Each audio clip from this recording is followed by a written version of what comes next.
वन्देऽहं श्रीगुरो श्रीयुतपदकमलं श्रीगुरून् वैष्णवान् च श्रीरूपं साग्रजातं सगनरघुनाथं वितं तं सजीवं साद्वैतं सावधूतं परिजनसहितं कृष्ण चैतन्य देवम् श्री राधा कृष्ण पदान सगन ललिता श्री विशाखान्वितं च जय श्री कृष्ण चैतन्य प्रभु नित्यानंद श्री अद्वैत गदाधर शिवासादि गौर भक्त वृंदा हरे कृष्णा कृष्णा कृष्णा हरे हरे हरे राम राम राम हरे हरे। हरे कृष्णा। सभी का बहुत बहुत स्वागत है नित्य श्रवण की कथा में।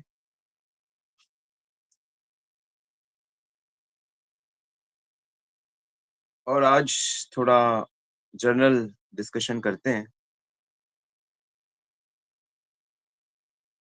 एक बार की बड़ी प्यारी घटना है।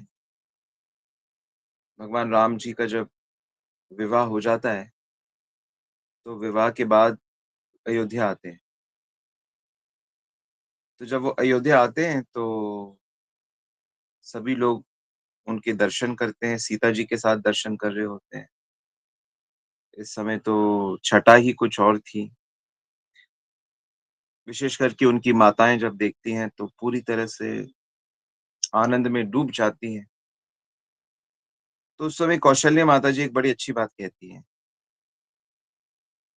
वो कहती हैं ब्रह्मा जी ने सबको आयु दे रखी है कि एक व्यक्ति की इतनी आयु है, एक व्यक्ति की इतनी आयु है। लेकिन मैं चाहती हूँ कि मेरी आयु की गिनती एक दूसरे प्रकार से हो। क्या कहती हैं वो माता कि जिस जिस दिन मैंने राम को देखा है, बस वही वही दिन मैं जिंदा हूँ समझो। बाकी मेरी जीवन है ही नहीं। मतलब जब से राम मेरे जीवन में आए हैं और जब जब मैं राम को देखती हूँ, बस मैं उतने ही दिन मैं अपने मानती हूँ। बाकी तो मेरा व्यर्थ है। तो कितनी प्यारी बात है ना? अच्छी लगी आपको ये सुंदर सी बात? मुझे तो बहुत अच्छी लगी। तो यानी कि हमारे जीवन में जिस जिस दिन हम लोग प्रभु का नाम लेते हैं, जब से प्रभु का नाम, और नाम भी मतलब जब हम नाम की कीमत को समझ जाते हैं, यथार्थ में नाम का तत्व जब हम जान जाते हैं, नाम का रहस्य जब हम जान जाते हैं, तब वास्तव में हमारा नाम जप होता है। अभी तो हम लोग शब्द जपते हैं, शब्द राम, कृष्ण, राधा, हरे, शब्द। लेकिन जब आप उसके महात्म्य को समझ जाओगे, उसके तत्व को समझ जाओगे, तत्व को, जैसे गुरु कौन होता है? गुरु, गुरु की क्या परिभाषा है? तो चैतन्य महाप्रभु क्या कहते हैं? बिल्कुल सीधी सी बात कहते हैं, जेई कृष्ण तत्व वेत्ता से ही गुरु होए। जो श्री कृष्ण को तत्व से जानता है वही गुरु है। कृष्ण को जिसने प्राप्त कर लिया है वो गुरु नहीं कह रहे। क्योंकि जो तत्व से जान गया वो शरणागत हो गया, वो भजन करेगा सही तरीके से तो प्राप्त तो हो ही गए भगवान। तो चीजों को हमें तत्व से जानना है, सही सही जानना है। तो हमारी आयु क्या हुई कि जिस दिन से हम प्रभु का तत्व को जान गए, जिस दिन से हमारे प्रभु के नाम, प्रभु की भक्ति, कृष्ण की भक्ति हमारे जीवन में आ गई, बस वही दिन हमारे काम के हैं। बाकी तो करोड़ साल जियो, उससे क्या फर्क पड़ता है। और जिए हो करोड़ों करोड़ों अरबों अरबों खरबों खरबों बार, देह मिला है, मानव देह मिला, उसमें खाना पीना सोना स्त्री संग, यही सब किया है। उस वो याद रखने लायक चीज़ है, इसलिए भगवान कहते हैं उसे क्या याद रखना।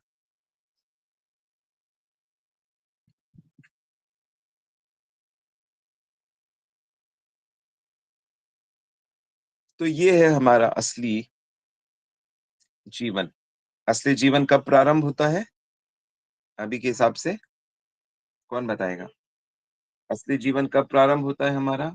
असली उम्र।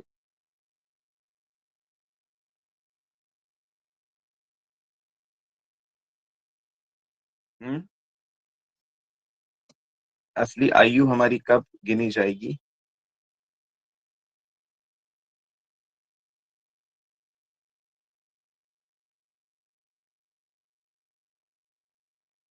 असली जीवन हमारी लाइफ।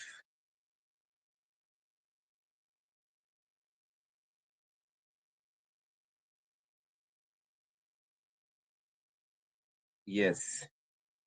जब से हम कृष्ण को सही से जानने लगे, जब से कृष्ण हमारे जीवन में आ जाएँ, चाहे वो नाम रूप से आ जाएँ, कथा रूप से आ जाएँ, संबंध रूप से आ जाएँ, जब से कृष्ण हमारे जीवन में आए, बिल्कुल, वहीं से हमारी उम्र है। तो अपनी-अपनी उम्र देख लो, आप कितनी उम्र है आपकी। ये ना बोलो हमारी उम्र 50 है, 55 है। 1 साल से आए हैं कृष्ण, 2 साल से आए हैं, 5 साल से आए हैं, 7 साल से आए हैं। ये हमारी उम्र है। तो प्रसंग आता है जब भगवान राम एक पेड़ के नीचे बैठे होते हैं बड़ी शांति से। कहाँ पे? पंचवटी में।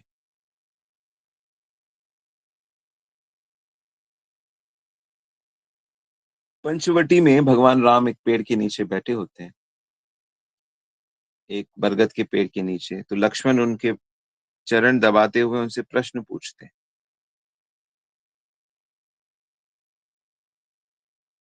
लक्ष्मण आदि गुरु हैं, सेवक भगवान। लक्ष्मण जी अपने आचरण से सिखाते हैं। लक्ष्मण हो गए, बलराम हो गए, शेष हो गए, हनुमान हो गए, जितने भी भगवान के आड़ोस पड़ोस में साथ में जो भक्त सेवा करते हैं, हमारे लिए वो ज्यादा काम किए हैं। वही हमारे गुरु हैं, हमको उनको ही तो फॉलो करना है।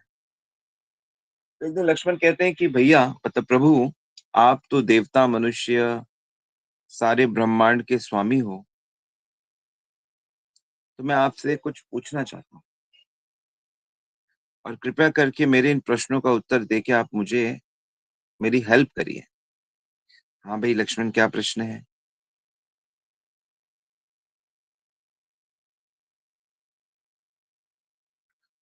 कहते हैं प्रभु, आप मुझे ऐसा ज्ञान दीजिए कि मैं सब कुछ छोड़कर आपके चरणों की ही सेवा करूं।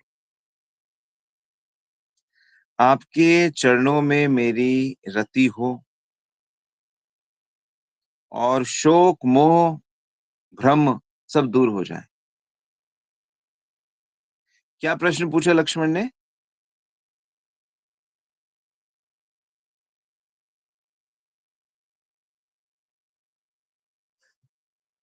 लक्ष्मण जी ने क्या प्रश्न पूछा? देखूं किसने सुना।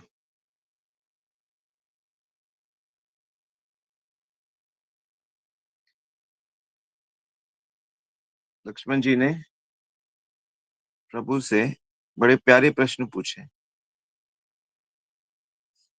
कोई बता रहा है?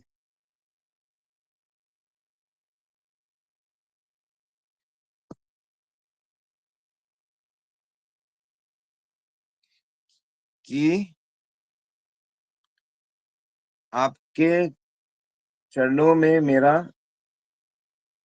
मेरी मति हो, मैं सब कुछ छोड़कर आपकी सेवा करूं, और मेरे क्या खत्म हो जाए? शोक, मोह और भ्रम।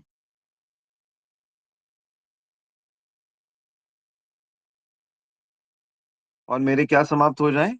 शोक, मोह और भ्रम।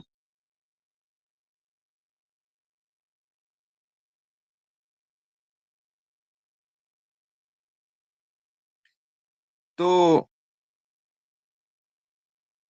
फिर लक्ष्मण जी और प्रश्न पूछते हैं।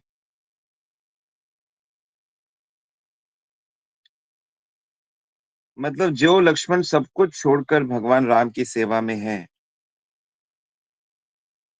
ऑलरेडी पहले से ऐसे ही है वो, सब कुछ छोड़कर भगवान की सेवा में है। जिन राम के लिए उन्होंने अपना सर्वस्व त्याग कर दिया है, वे ऐसी बातें पूछ रहे हैं, बड़े दार्शनिक फिलोसॉफिकल क्वेश्चन पूछ रहे हैं। और पूछते हैं, प्रभु मुझे बताइए सच्चा ज्ञान क्या है? लिखते चलो आप। सच्चा ज्ञान क्या है? सच्चा वैराग्य क्या है? और आपकी जो माया है, इसका स्वरूप क्या है? ज्ञान क्या है? वैराग्य क्या है? आपकी माया का स्वरूप क्या है? आपकी भक्ति क्या है? और ईश्वर और जीव में क्या फर्क है? भेद क्या है? कहू ज्ञान विराग अरु माया। कहू, कहिए मुझे ज्ञान की बातें, विराग की बातें और माया की बातें। कहू सो भक्ति करहु जे हिदाया। ईश्वर जीव भेद प्रभु सकल कहो समुझाई। जाते होए होई चरण रति, शोक मोह भ्रम जाई। मुझे ज्ञान की बातें बताइए, मुझे वैराग्य समझाइए, मुझे माया का स्वरूप समझाइए, आपकी अपनी भक्ति के बारे में बताइए, आप में और जीव में क्या भेद है, मुझे ये बताइए, जिससे मेरे शोक मोह भ्रम सब दूर हो, आपके चरणों में मेरा लगाव हो। तो भगवान राम जो इन सब प्रश्नों का उत्तर देते हैं, तो इसको रामायण में ना राम गीता कहते हैं। कौन सी गीता? राम गीता। जैसे श्री कृष्ण ने जो अर्जुन को ज्ञान दिया, उसको कहते हैं उद्धव गीता, सॉरी भगवत गीता। भागवत में जो कृष्ण ने ज्ञान दिया उद्धव को, उसको कहते हैं उद्धव गीता। कुरुक्षेत्र में जो ज्ञान दिया उसको कहते हैं भगवत गीता।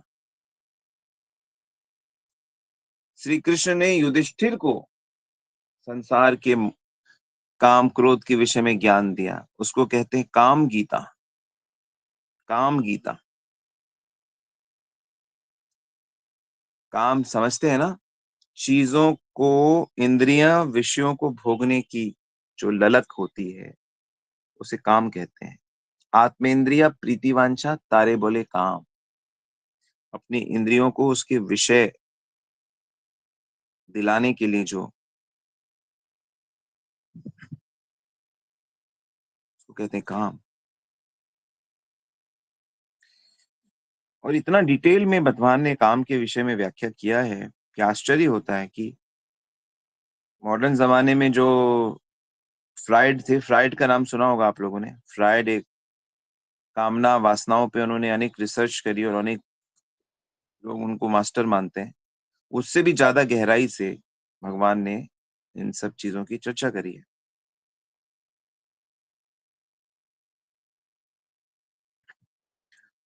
तो हमारे पास कृष्ण की भी गीता है, राम जी की भी गीता है, उद्धव जी की भी गीता है। लेकिन ध्यान से अगर हम देखें तो हमारा जो जीवन है ना, वो हमारा काम गीता से ही चलता है।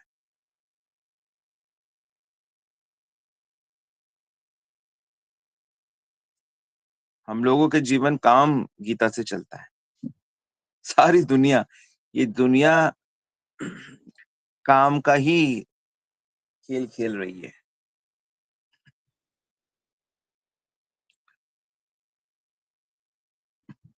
शुरू शुरू में जब ब्रह्मा जी को भगवान ने कहा कि तुम सृष्टि करो, तो ब्रह्मा जी अपने मन से पहले चार कुमारों को उन्होंने उत्पन्न किया कि तुम सृष्टि करो। उनको बहुत समझाया, कहते हम सृष्टि नहीं करेंगे, हम भजन करेंगे। फिर उन्होंने ध्यान तपस्या करके समाधि से 10 पुत्रों को उत्पन्न किया, 10 ऋषि, मरीचि आदि। उनको कहा कि तुम सृष्टि करो, तो वो कहते नहीं, हम भी भजन करेंगे, सृष्टि में क्यों करेंगे। तो उन्होंने भगवान से कहा कि प्रभु, तो सृष्टि तो हो ही नहीं रही है, तो मैं अकेला क्या करूं, तो लोग कर ही नहीं रहे मेरे जिनको उत्पन्न करता हूं। तो भगवान कहते, अरे अरे ऐसे नहीं, अभी थोड़ा सा डिजाइन चेंज कर दो। तो एक डिजाइन थोड़ा चेंज करा दिया। अब सृष्टि करते तो एक पुरुष के साथ एक स्त्री भी पे स्त्री स्त्री रूप भी भगवान ने अपनी शक्ति का डाल दिया उसमें। सबसे पहले वो कौन से वो स्त्री और पुरुष के रूप में ब्रह्मा जी ने प्रकट किया था, क्या नाम था उनका, किसी को मालूम है?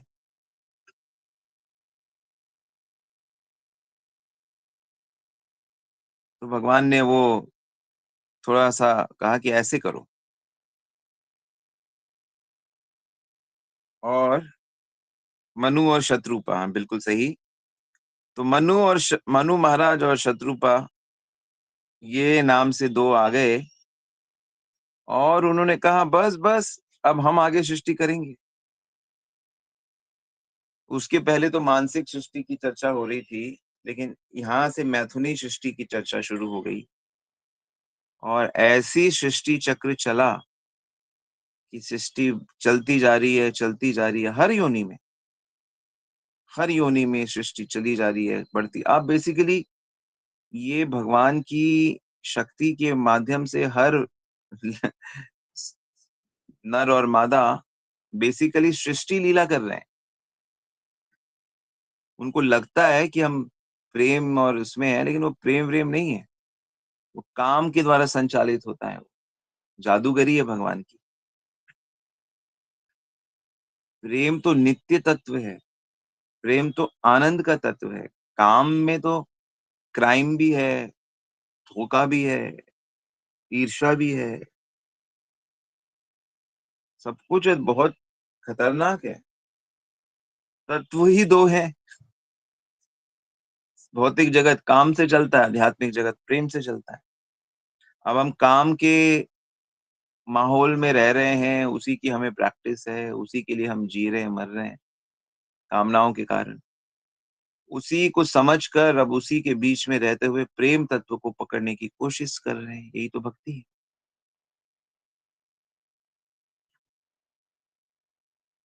इसीलिए भगवान से जो लक्ष्मण ने प्रश्न पूछे, वो हर व्यक्ति के काम के प्रश्न है। हर हर समय, ऐसा नहीं कि भाई कलयुग में, चाहे वो सतयुग हो, चाहे वो स्वर्गलोक हो, चाहे ब्रह्मलोक हो। क्योंकि भगवान, ये जो समस्याएं हैं ये सब जगह है। पूरे भौतिक जगत में समस्याएं हैं। आ ब्रह्म भुवना लोका पुनरावर्ती नो अर्जुन। अर्जुन, ये ब्रह्मलोक से लेकर ये पूरे जगत में ये पुनरावृत्ति चलती रहती है। क्योंकि कामनाएं इतनी ज्यादा हैं हमारी कि भगवान मौका देते रहते हैं।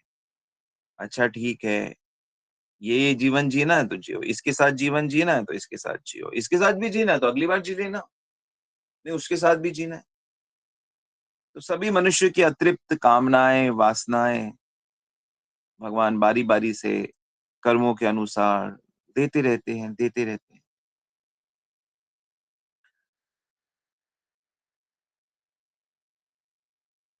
तो इन सब जो हमारी समस्याएं हैं, प्रॉब्लम्स हैं, उसका समाधान होना चाहिए ना। समाधान, समाधान मतलब शोक नहीं होगा, मोह नहीं होगा, भ्रम नहीं होगा। कुछ कुछ लोग कहते हैं नहीं नहीं नहीं नहीं, इच्छाएं तो रहेंगी भाई, ये सब रहेगा, ये सब ये सब ठीक नहीं हो सकता। जैसे कुछ कुछ बीमारियां होती है ना, डॉक्टर क्या कहता है, ये बीमारियां, ये डायबिटीज, ये शुगर, ये ठीक नहीं होंगे, इनके साथ ही जीना पड़ेगा आपको। लेकिन उसी प्रकार जो मॉडर्न जगत के लोग हैं, वो कहते हैं नहीं, आपके अंदर काम वासना रहेगी रहेगी, आपके अंदर लोभ रहेगा रहेगा, मोह रहेगा, वो मतलब मान चुके हैं कि ठीक नहीं हो सकते। लेकिन हमारे जो भक्ति शास्त्र हैं या हमारे गुरुजन जो हैं वो कहते हैं नहीं, नहीं ऐसा नहीं है। आध्यात्मिकता कहती है कि ये जितनी भी समस्याएँ हैं, ये समस्याएँ भीतर हैं। तो अगर हमारी भीतर की समस्या ठीक हो जाए, ये जो काम, क्रोध आदि है, तो अगर हमारी भीतर की समस्याएँ हमारी ठीक हो जाएँ, तो हमारा बाहर अपने आप ठीक हो जाएगा। हम तो बाहर से ठीक करना चाहते हैं, लेकिन अगर हमारा भीतर ठीक हो जाए, तो हमारा बाहर ठीक होगा कि नहीं होगा, आप बताइए?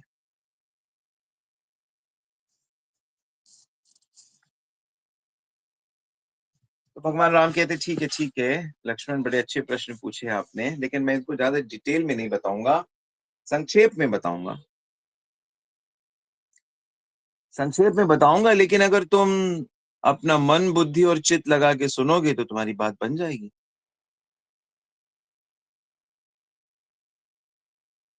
भगवान राम क्या कहते हैं? सुनो तात मति मन चित्त लगाई। तुम अपना मन, अपनी बुद्धि, अपना चित्त, चित्त यानी कि जो भीतर का हमारा संस्कार रूपी मन है, जहाँ पे हमारा संस्कार रहते हैं। तो मन, बुद्धि, चित्त, अहंकार, इनमें जो मन है ना, वो मुख्य होता है। मन के अंदर ही शोक होते हैं, मन के अंदर ही पीड़ा होती है, दर्द होता है, चिंताएँ होती हैं, भय होता है। देश में, समाज में जितनी भी चीज़ें हो रही हैं, बुरी-बुरी चीज़ें हो रही हैं, वो सब हमारे मन में ही तो शोक उत्पन्न करती हैं। तो शोक, ये ऐसा हो गया, ऐसा ना हो जाए, वैसा ना हो जाए।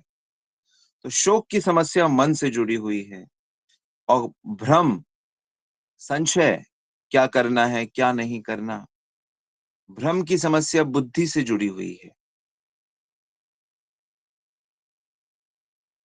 भ्रम, लोगों को भ्रम है, क्या करना है, क्या नहीं करना, चैंटिंग करना है कि नहीं करना, अगर करना है, तो कैसे करना है, ये इसका भ्रम है, कब करना है, भ्रम है। प्रभुपाद ने कहा अच्छी माला करनी है, चैंट 16 गुड राउंड्स।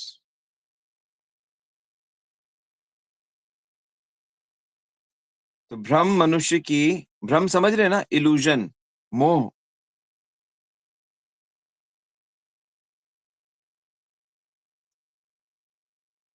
मनुष्य की बुद्धि में प्रकट होता है, बुद्धि में प्रकट होता है। और जब मनुष्य को अभिमान होने लगता है कि मैं सक्सेसफुल हूँ या मैं ये हूँ, वो हूँ, तो अभिमान से फिर जनरली ये चीजें उत्पन्न हो जाती हैं।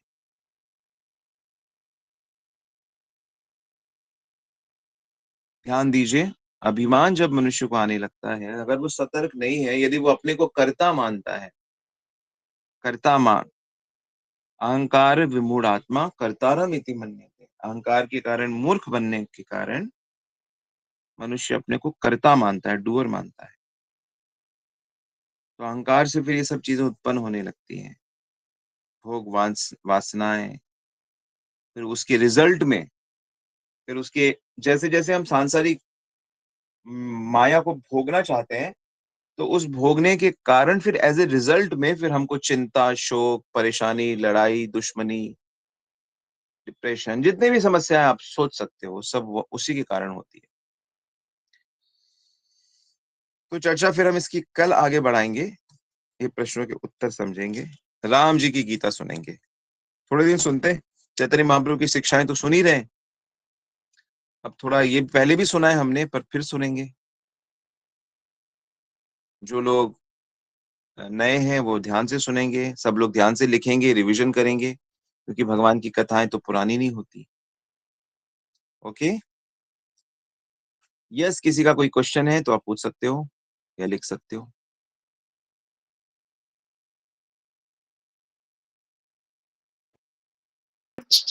हरे कृष्ण प्रभु जी, दंडवत प्रणाम। हाँ जी माता प्रभु जी। जी, आप प्रभु जी इतने अच्छे से बताते हैं, लेकिन अपने पे भरोसा नहीं होता। ये लगता है कहीं हम इसमें मिश्रण तो नहीं बंद कर देंगे सब चीजों का। फाइनल वही है कि लेना है प्रभु जी, कहीं कंफ्यूज ना हो जाए। हमें नहीं, कुछ आता तो है नहीं। धीरे धीरे जैसे हम लोग गलतियां कर करके संसार की चीजें सीख ही जाते हैं, ऐसे ही आध्यात्मिक रास्ते में भी हम गिरते गिरते गिरते सीख ही जाएंगे, है ना। नहीं सीख रहे तो गलतियां कर रहे हो, तो गलतियां करोगे, फिर सुनोगे, फिर करोगे, तो धीरे धीरे हो ही जाएगा। यही तरीका है सीखने का। गलतियां कर करके सीख जाओ, घबराओ मत, विश्वास रखो।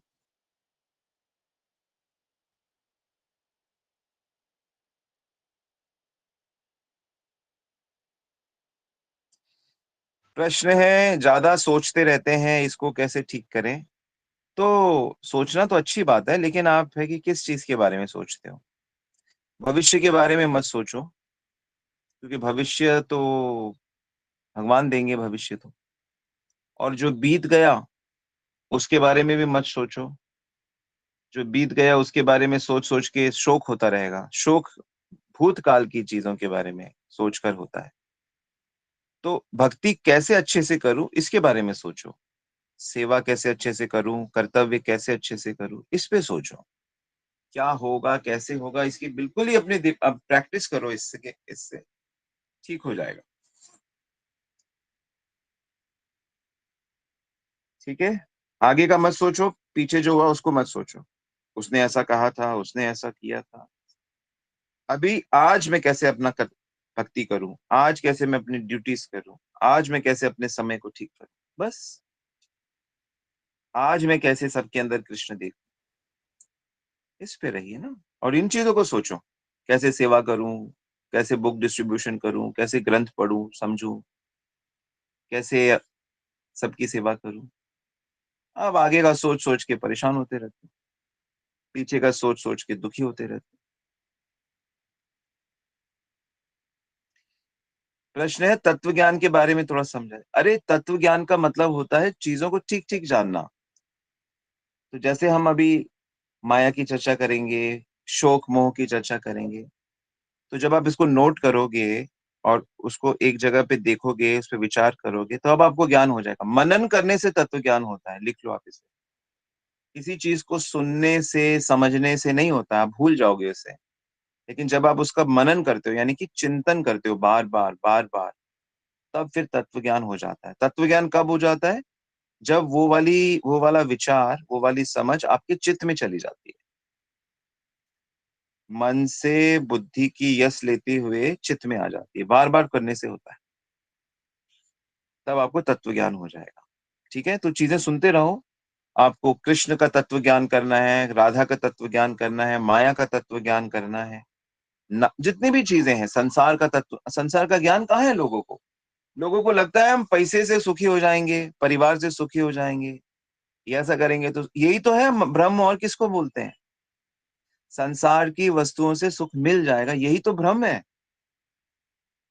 संसार की वस्तुओं से कैसे सुख मिलेगा? संसार की वस्तुएं तो परिवर्तनशील है। संसार की वस्तुएं तो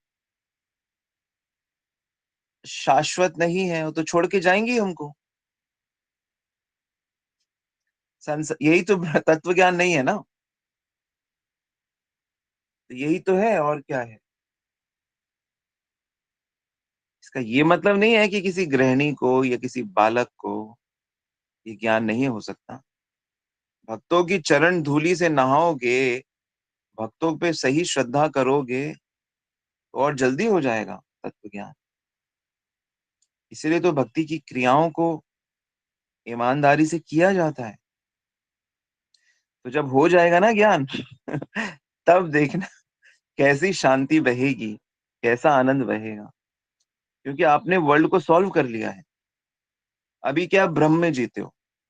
ये घड़ी मिल जाए, ये मकान मिल जाए, ये पत्नी मिल जाए, ये बच्चा सेट हो जाए हमारा, सब यही बातें करते हो, तो तीसरी कोई बात ही नहीं करता है। ओके, यहाँ पे एक प्रश्न और आया है। हरे कृष्ण प्रभु, रसिकानंद प्रभु का, मन को दुख क्यों होता है इतना जब हमारे अकॉर्डिंग चीजें नहीं होती? तो, तो मूर्ख है और क्या। मूर्ख व्यक्ति है, भ्रमित है, बुद्धि नहीं है, शुद्धता नहीं है, उसका स्वभाव है भौतिक, भौतिक चीजों का स्वभाव है। भौतिक चीजें होती हैं और आध्यात्मिक, भक्ति में हम आध्यात्मिक चीजें प्राप्त करना चाहते हैं जो दुख मिश्रित नहीं है, और भौतिक चीजें दुख मिश्रित हैं। आप किसी व्यक्ति से प्रेम करोगे जो भक्त नहीं है, तो वो तो भौतिक प्रेम हुआ ना। तो भौतिक प्रेम में तो वो लड़ाई भी करेगा, ईर्ष्या भी करेगा, द्वेष भी करेगा, चोरी भी करेगा, कुछ भी कर सकता है।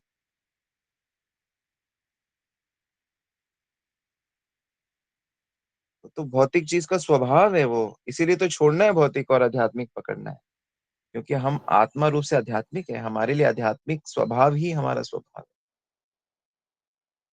भौतिक जगत में कैसे रहना है? भगवान पे निर्भर होके, भगवान जैसा करेंगे। हम तो कर्तव्य करेंगे और भजन करेंगे, बस।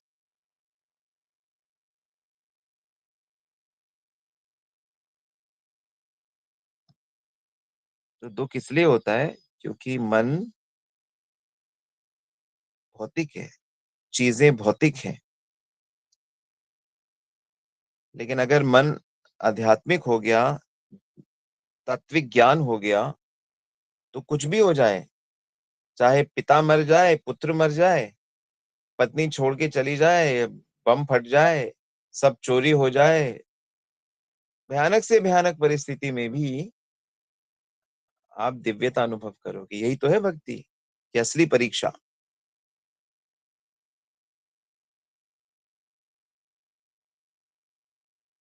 क्योंकि इच्छाएं अगर पूरी होने लगे और सुख मिलता है क्षणिक, फिर दूसरी इच्छा भी तो आती है साथ में।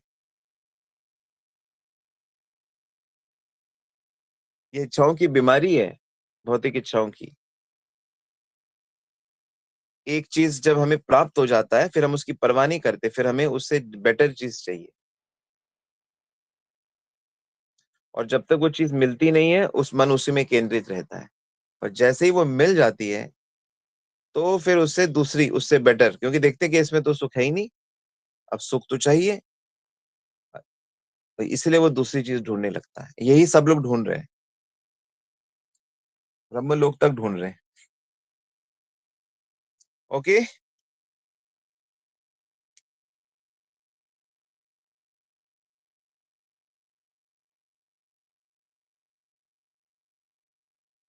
ऑल राइट, आज यहीं रुकते हैं। Thank you very much. आशा करता हूँ ये राम गीता अच्छी लगेगी आपको। शुरुआत तो अच्छी हुई। प्लीज अच्छे से नोट्स बनाइएगा सब। वाञ्छा कल्पितरुभ्यश्च कृपा सिन्धुभ्य एव च पतितनां पावनेभ्यो वैष्णवेभ्यो नमो नमः। जगत गुरु श्री प्रभुपाद की जय, गुरु महाराज की जय, समस्त भक्तवृंद की जय, गौर प्रेमानंदी है।